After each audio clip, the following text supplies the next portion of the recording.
আমি একটা জায়গাতে প্রথমে যাত্রী বেশে যখন আসি, এসে আমি বুকিং কাউন্টার যেখানে মালামাল, বিভিন্ন পণ্য যেগুলো হচ্ছে বিভিন্ন স্টেশনে যায় এখান থেকে, আমি তাদেরকে ফোন দিই যাত্রী বেশে। ফোন দিয়ে বলি যে আমি এই জিনিসগুলো পাঠাবো।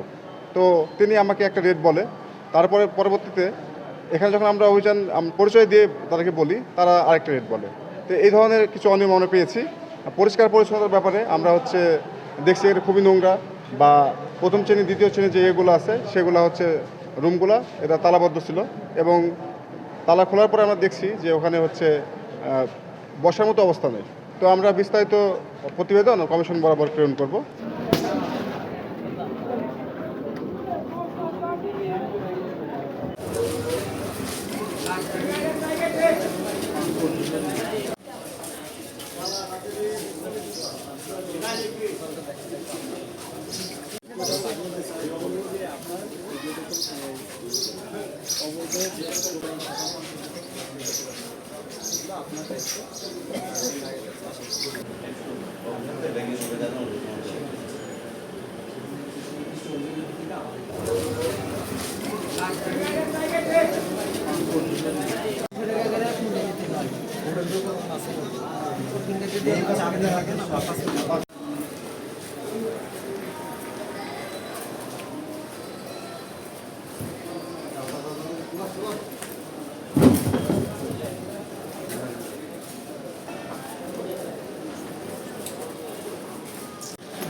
কি মোবাইল এটা?